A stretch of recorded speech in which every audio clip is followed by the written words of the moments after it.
안녕하세요. 연세일치과 정현준 대표원장입니다. 오늘은 그 전체 임플란트 환자를 실제로 한번 보면서 어떻게 치료가 진행되는지 보여드리려고 해요. 그래서 한번 보시죠.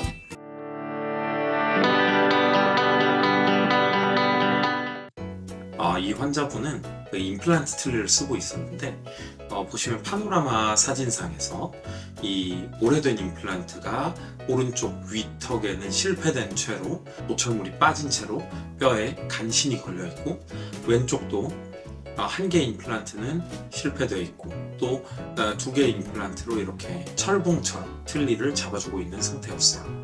또 아래쪽 같은 경우에는 잔존 치근이 남아있죠. 이건 이제 치아가 사용을 하시다가 부러져서 지금 이렇게 남아있는 상태고요. 또 맨 끝에 한 개씩 남아있는 임플란트는 유지는 되고 있었지만 좀 오래된 임플란트여서 도자기 부분이 깨져 나갔음에도 불구하고 AS가 안 되는 그런 상황이셨습니다. 이런 환자분들 같은 경우에는 위턱과 아래턱에 보철물이 없잖아요. 위턱은 전체 틀니를 쓰고 있고 또 아래턱은 맨 끝에 오래된 임플란트 하나씩만 남아있기 때문에 교합이 붕괴된 상태라고 볼 수 있습니다. 교합이 붕괴되면 어떻게 되냐? 우리가 씹게 되면 위턱과 아래턱이 어떤 한 점에 멈추잖아요. 근데 지금 이 환자분처럼 교합이 붕괴된 경우에는 아래턱이 어디에 있어야 될지 모르는 경우가 많습니다. 그리고 아래턱이 멈추는 견고한 어떤 지지점이 없기 때문에 이 턱 근육들도 풀어진 상태에서 있는 경우가 많아요. 그래서 지금 보시는 이 노란색과 같은 특별한 장치를 통해서 환자의 아래턱의 위치를, 올바른 위치를 잡아주고 하관의 위치와 그다음에 눈과 입술 사이의 중안모의 거리를 서로 비교해가면서 가장 적절한 아래턱의 위치를 잡아주는 과정을 시행하고 있는 것입니다. 이 장치를 통해서 아래턱의 위치를 기술적으로 잡고 있는 모습 확인할 수 있고요. 그 다음에는 이제 컴퓨터 분석을 하게 돼요. 가장 앞서 나가는 컴퓨터 분석 같은 경우에는 CT상에서 이 환자의 골질을 보면서 비중격을 볼 수가 있어요. 이 비중격을 환자의 중심선으로 해서 임플란트들을 배열할 수가 있습니다. 또 지금 보시는 것처럼 환자의 구강 내의 모습을 구강 스캐너로 체득을 한 다음에 체득한 것과 뼈를 볼 수 있는 CT를 중첩을 시켜버리게 되면 환자의 이 구강 내 상황과 뼈의 상황을 함께 고려하면서 지금 보시는 것처럼 이런 많은 개수의 임플란트도 정밀하게 배열을 할 수가 있다는 거죠. 이것이 진정한 컴퓨터 분석이 아닐까 생각하고요. 하얀 틀이 보이실 거예요. 이 하얀 틀은 그 서지컬 가이드라고 해서 우리가 방금 전에 분석한 그 다수의 임플란트를 정해진 위치에 정확하게 식립하게 해주는 장치라고 보시면 됩니다. 그래서 이 장치를 이용해서 최소 침습적으로 환자에게 아래턱에 우선 임플란트를 식립을 할 수 있어요. 위쪽에는 아까 오른쪽 위턱에 오래된 임플란트가 상악동을 뚫어버린 채로 그렇게 방치되어 있는 걸 볼 수가 있어요. 지금도 이 그림에 보면 제가 임플란트를 제거하자마자 염증 조직 굉장히 많이 보이고, 또 위에 이 상악동이라고 하는 동굴에 임플란트를 뽑자마자 아예 구멍이 뚫려버렸죠. 여기 보시면 구멍이 뚫린 거 역시 확인할 수 있습니다. 이렇게 뚫려 있는 상태에서도 저희 치과가 가진 기술력을 이용해서 이렇게 상악동 점막을 잘 들어 올리고 상악동 뼈이식술 안전하게 시행하는 거 확인할 수 있고요. 그리고 나서 미리 제작된 틀을 이용해서 임플란트를 식립할 수 있는 거 보여드릴 수 있습니다. 그리고 나서 바로 반대쪽 상악동으로 넘어가서 이쪽도 역시 임플란트를 제거하면 이렇게 과거에 좀 임플란트 식립이 원만하게 되지 못했기 때문에 임플란트를 제거하자마자 상악동과 상악동 점막이 뚫려 있는 거 확인할 수 있는데요. 그 상태에서도 이것을 이렇게 상악동 점막을 리페어하면서 임플란트를 잘 심고 꿰매드렸어요. 그리고 나면 지금 보시는 것처럼 위아래가 오래된 임플란트를 제거함과 동시에 임플란트를 식립할 수 있다는 사실을 지금 보시는 파노라마를 통해서 볼 수 있죠. 이 환자의 경우에는 아래턱뼈는 굉장히 벽돌처럼 치밀했어요. 이 모형을 보시면 위에는 전체 임시 틀니를 잠깐 쓰고 있고 아래는 심자마자 바로 고정식 보철물을 연결해 드렸어요.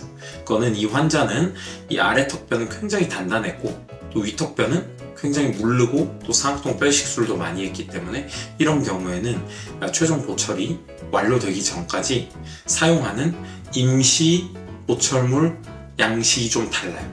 위턱은 임플란트의 힘을 바로 가하지 않기 위해서 임시 틀니를 사용하고, 아래턱은 이미 임플란트를 식립을 할 때 단단하게 고정이 됐기 때문에 지금 보시는 것처럼 즉시 임시 고정식 보철물을 연결할 수 있는 것입니다.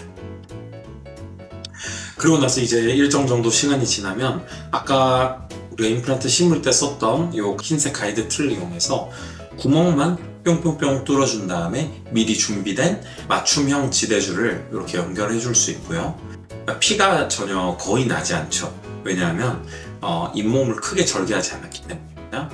그리고 나서 맞춤형 지대주에 역시 미리 준비된 임시 보철물을 연결해주면 환자분 굉장히 편해하시면서, 아직 완성은 되지 않았지만 보철물 자체가 임플란트에 고정되어 있기 때문에 드시는 거에 전혀 문제가 없는 상태가 됩니다. 이후에는 이제 이 임시 보철물을 한두 달 정도 사용을 해보시게 됩니다.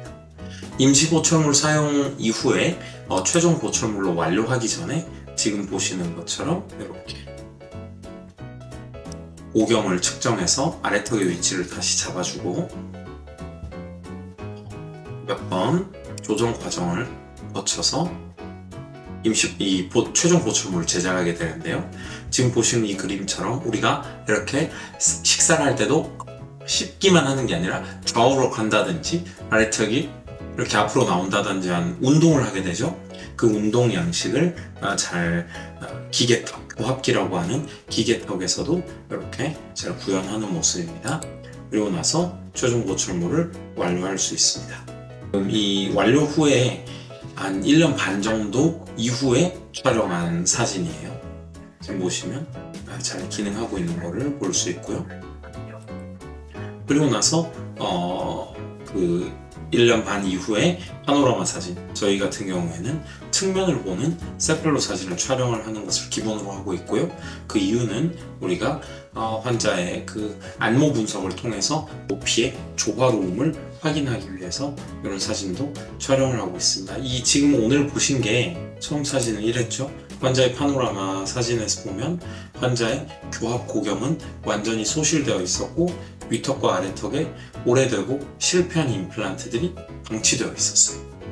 그런데 조금 시간이 지나고 우리가 지금 보시는 것처럼 이 턱의 높이를 잡아주고 그리고 임플란트 식립을 시행을 하고 시간이 지나서 임시 보철물을 올려주고요. 발음, 삼킴 이런 것들이 편하다고 했을 때 그 다음에 최종 보철물로 이행을 해서 환자분이 1년 반 이상 편하게 쓰고 있는 이런 모습을 확인하는 거죠.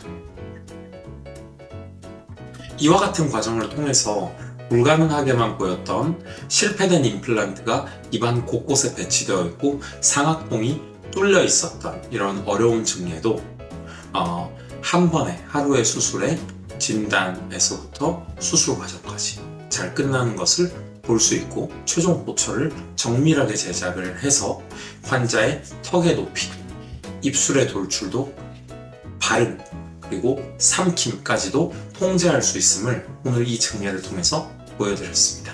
혹시 과정 중에 궁금한 부분이 있으면 질문해 주셔도 좋습니다.